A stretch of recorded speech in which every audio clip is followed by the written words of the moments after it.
Welcome to another video, and I'm making this video today because there seems to be a huge disconnect between the Instant Pot and the people who use the Instant Pot. Now, if you've just gotten an Instant Pot, the directions on how to use the Instant Pot are not always so straightforward. So over the next few episodes, I'm going to be breaking down each of the functions of the Instant Pot and kind of explaining them in as much detail as I can so you can get a better understanding of how to use it and what it does. So we'll be starting with the pressure cooking function first because I think you'll be using this setting the most out of all of them. Make sure you stay to the end because we're going to be doing an experiment where I show you how to tweak the pressure settings of the Instant Pot so you can get the results that you want every single time. So first, let's get some water into the pot.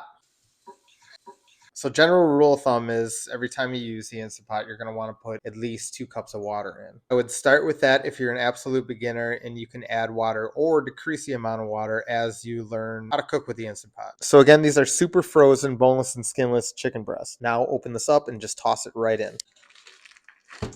Once you've added your spices, you can now close your Instant Pot. Now here's where a lot of people have trouble. So you'd think you just put it on and then it closes, and it just doesn't do that, okay? But you're gonna see on your Instant Pot, you have like these little markings, right? So there's a line on the base and the line on the lid. You match them up to close the Instant Pot. Check that out.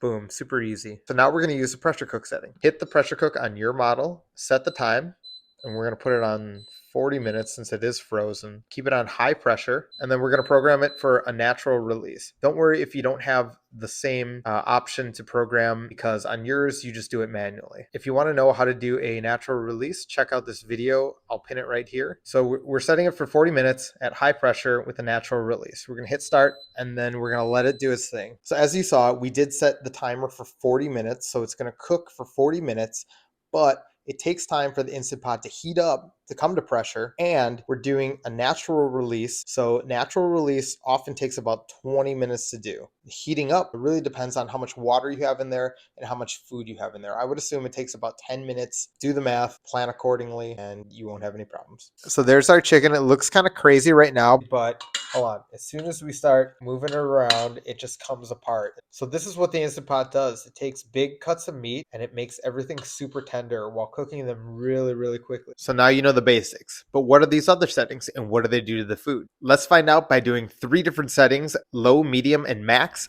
on something delicate like an egg. We're going to cook all the eggs at 6 minutes, and then we're going to throw it in an ice bath for 5 minutes. First one, we're going to cook on low pressure, and what I noticed immediately, the shell was really easy to crack and peel off. Then the knife cut through the egg like soft butter. I really love the way the inside of this turned out. I wish the whole yolk was like that, but we can try again. The yolk is very soft and it almost melted in your mouth. It was very pleasant. Next, we're going to turn it up to high pressure, and this is normally what you're going to cook all your food at. This is just kind of like the general settings. The egg cooked on medium pressure was about the same to peel. The real difference I noticed was cutting through it. It wasn't as fluid as the first. It was kind of chunky, didn't go through right away. When I bit into it, the egg white was a little tougher to get through. It squeaked when it passed your teeth. The yolk was about the same. It was soft on the inside. Oh, towards the outer side, it was a little tougher. For the final egg, we cooked this at max pressure. I've never used this setting before because I've never really had a need for it. I noticed right away that the egg was very solid and firm. The knife had a tough time passing through it. Egg yolk was fully cooked and had a very chalky texture to it. So now you can see that delicate foods like pasta, vegetables, and eggs should be cooked at lower pressures, and meat you can get away with at higher pressures. Thanks a lot, guys, for watching. And if you made it all the way to the end, just know that this is just the beginning. We're going to be going through all the other settings shortly. The like and subscribe and hit the bell notifications so you know exactly when a new video is coming out,